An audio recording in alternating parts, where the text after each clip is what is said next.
Hey guys, Matt and Nikki here. So just starting up a new video. We got a Z06 on the dyno, a C7.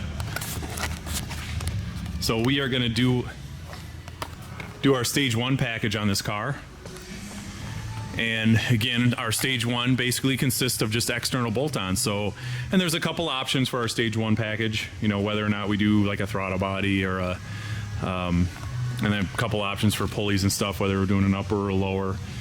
You know, we usually emphasize doing a lower balancer on these LT4s, but you certainly can do an upper pulley also, or just an upper pulley. That is an option. So kind of go over it quick. It is completely stock. So we're just gonna get some baseline numbers. We always establish a baseline. Dyno's a tool, and we wanna see how much we gain by modifying. That's our ultimate goal here. So this car is gonna get a Halltech cold air. It's gonna get a 103 millimeter throttle body. I am gonna port the snout of the supercharger. So we're gonna take the snout off. I'm gonna port the inside of it to match the throttle body, and I do some additional porting around where the shaft comes through and open some of that stuff up a little bit. You know, get some more, help the airflow coming into the rotors. We are gonna do our Nikki Edition American Racing 2-inch headers and to a 3-inch X pipe off-road, no catalytic converters.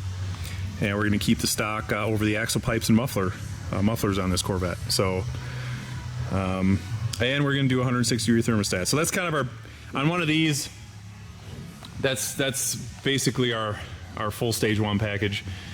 Again, the throttle body and snout porting are kind of an option. It's worth usually 15 at the wheels or so over just not doing, you know, keeping the stock 87 millimeter. So, and you can port the stock throttle body too. There's a little bit there, but while we got the snout off and doing the porting there, instead of the labor on the throttle body, a lot of guys opt just to go to the bigger throttle body. So I'll set the camera down, kind of walk around here. This is I mean, a C7 Z06 is just a badass car. This is an 8-speed automatic, so but really nice looking car. Black is my favorite color.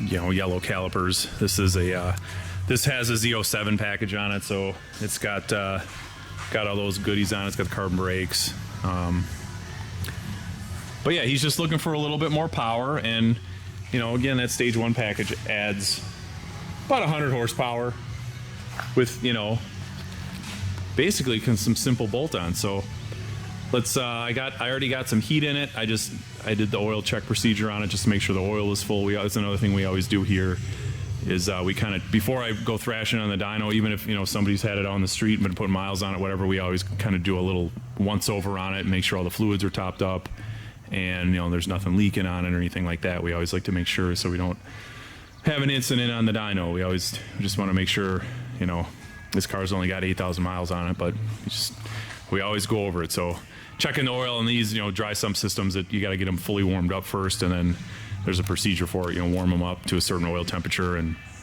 then they have to sit for a specific amount of time, and then you can check the oil that's in the dry sump tank. So I'm gonna set the camera down, and we'll get this thing rolling, make a rip, and see how much it makes.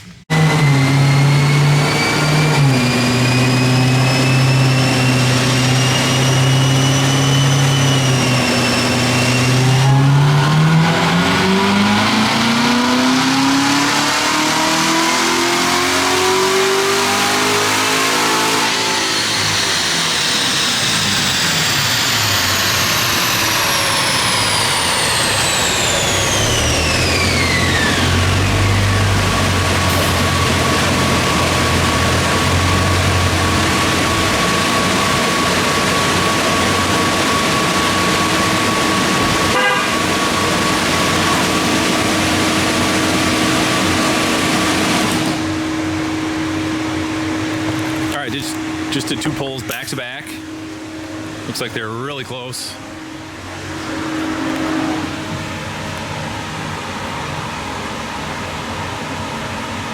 So pretty typical out of a stock LT4. The first run we had a little bit of knock over what they pull for static, and so you can actually see here the second run and one in red. I actually made a little bit more in the mid-range here, especially up in here.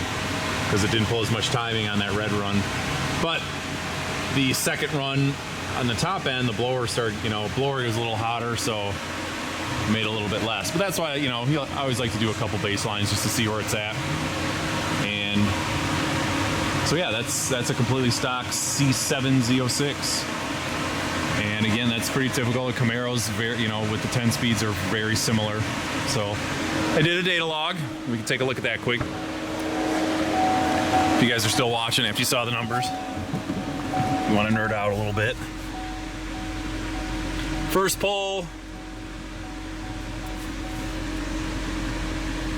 you can see right here, definitely knocked. Now again, these LT4s have what's called static knock, where they pull timing on individual cylinders.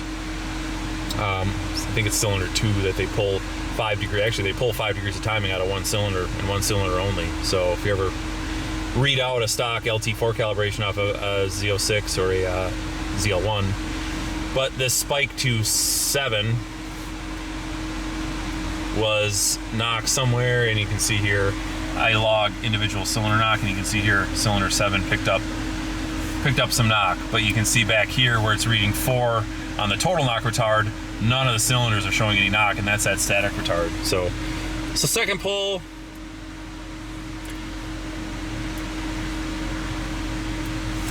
did its thing with the static retard, which is 5 degrees, showing up as 4.9. Then that drops off, after 5,000 RPM.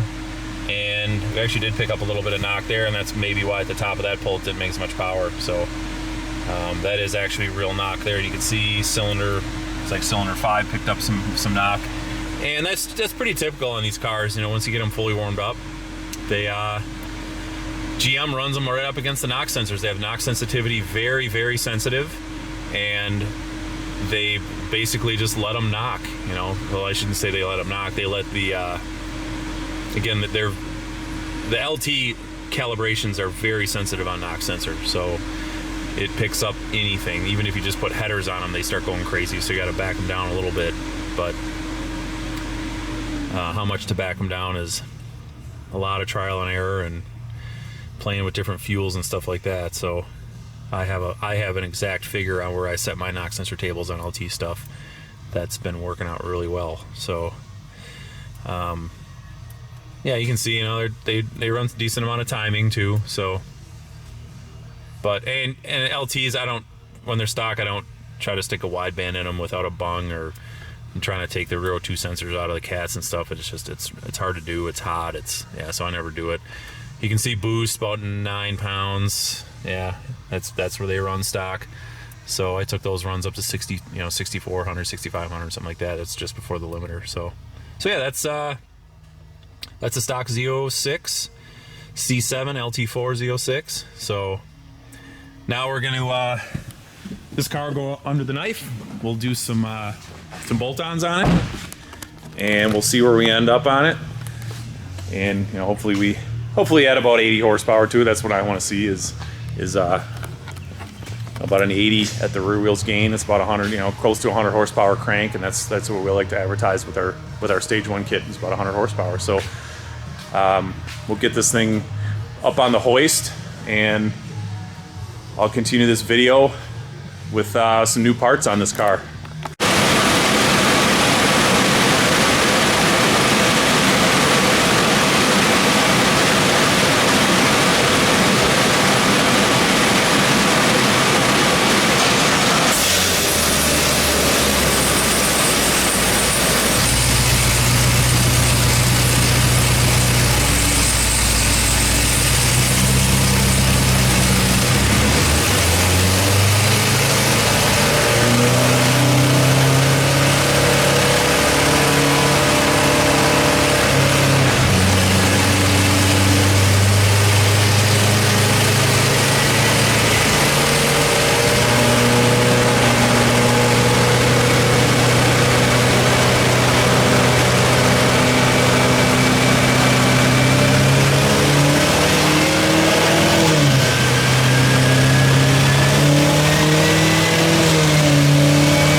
All right, guys. Let's check out my final run here.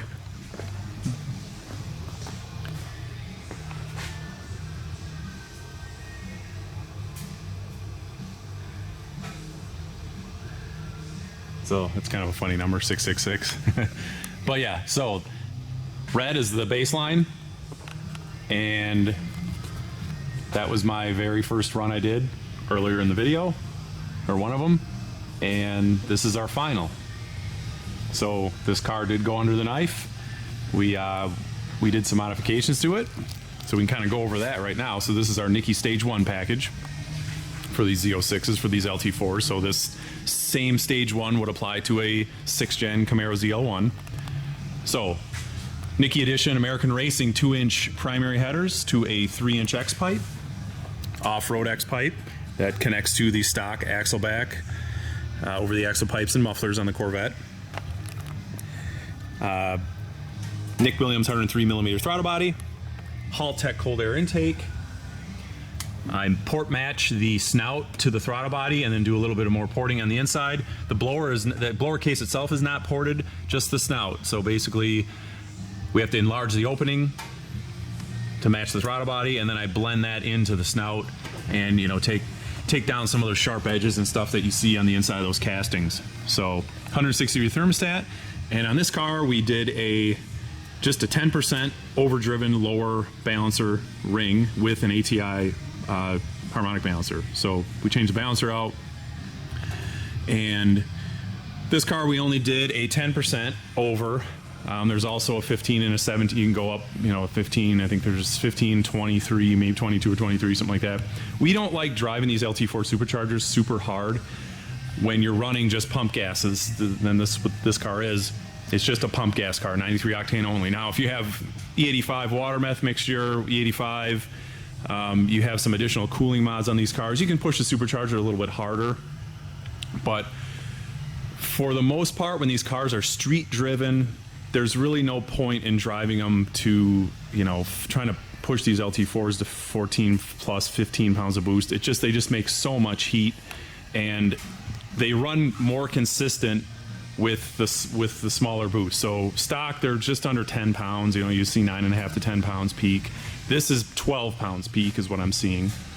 And what I'm finding on the LT4s, you know, you do tons of them, and what I've found is that, again, guys that are street driving these cars on just strictly pump gas, there's just no point. We can still make the power, and with the lower temperature, or with the lower boost, when these cars are driving around the street in the summertime and they're hot, you can have more timing in them with the lower boost. And as the IATs climb, as the intake air temps climb inside the supercharger, so there's two intake temperatures. There's one out in the mass airflow sensor here, and then there's a sensor on the back of the blower back here that's in the back runner, and it's measuring manifold pressure and temperature, and it's called a T-map. And that's what we're after, is reading is that temperature in the back of the blower. So higher the boost, the more heat you make, the farther you got to pull the timing down. So at 100, let's say at 150 degrees of supercharger temperature, at 12 pounds of boost, I can have a certain amount of timing. At 14 pounds of boost, I have to pull more timing as the temperature climbs. So let's say my base timing at like 100 to 120 degrees, I'm a peak of 21 degrees. We'll just kind of throw some arbitrary numbers out there. With the IATs climbing to 150, I'd have to pull, you know, with this pulley, I pull a couple degrees of timing. With like a 14 or 15 pound pulley, I'd have to pull like 3 or 4 degrees of timing by 150 versus just 2 degrees of timing. So it's more inconsistent with higher boost levels. Now, again, guys that are spraying water meth, now you can get away with, because you have a cooling effect going in with that water meth, or if you're spraying E85, you can run more timing as the IATs climb with the higher boost levels. But for a strictly pump gas deal, and I know I'm kind of rambling on about this, strictly pump gas deal, we like to try to keep the boost under 13 pounds. There's really no need. These LT4s they're very, very heat sensitive, and you know, we could do a bunch of back-to-back runs, and if we did 4 runs back-to-back, we'd watch the power just drop. So This particular setup right now and that run you just saw in the video, I'm matching my baseline. So IATs are in the 120, you know, they're starting at 100, low 100s, and they're ending in the 130s. So kind of an 120 degree average. That's how my baseline was. That's how that 570 baseline was too. So when I'm tuning these cars, I'm obviously always trying to keep, you know, while I'm doing my working runs, sometimes obviously when it's hot out, you know, it's a little cooler today, but the past couple days when I was doing some tuning on this car, it's been 85 degrees and humid. So when I'm on the dyno with that stuff, it's hard to keep the IATs down because you're doing, you know, a run every 5 to 10 minutes. So, so I try to match my temperatures, you know, baseline to final. So just so we have an accurate representation of our gains made by the modifications. So, so yeah, that's, again, there's our gain, that's our delta, that's what we're after. So just shy of 100 at the wheels for horsepower, and it looks like 100, would make 112 more pound-feet of torque. So yeah, that's right where we usually end up on these bolt-on packages on these LT4s. So, you know, anywhere between 650 and 670 is pretty much the norm on them. So for the automatic transmission cars, manual transmission cars, they'll dyno a little bit more. You'll make a little bit more after modifications, but they'll also baseline a little bit higher. So again, the delta is what we're after. That's what we're really truly trying to measure. So yeah. Now this is do a quick walk around this car. This thing is, you know, black. That's my color. And I don't think you can beat a C7 Z06. These things are badass. Super capable track cars. You can kind of do everything with these things, drag race them, road race them. And we also do those Gates green HD belts. You can get those in so many different sizes, and all the different pulley combinations we do, we can always get those HD belts, and they hold up really well to track use and heat and stuff like that. And there's a shot of that Halltech. We like using their products. I like that intake comes with that Nomex sleeve, because when those fans are blaring in the heat, it keeps the heat off that intake tube. So yeah, that'll wrap it up for this car on the dyno. I'm going to take it out on the street and drive it around, make sure the trans is shifting good with the extra power. Usually do a little bit of adjustment on the transmission on these things too. He's going to take it on a cruise this weekend with some other cars, and I'm sure he'll have a blast. So yeah, that'll wrap it up for this car. Thanks for watching, guys, and keep checking back for more dyno videos.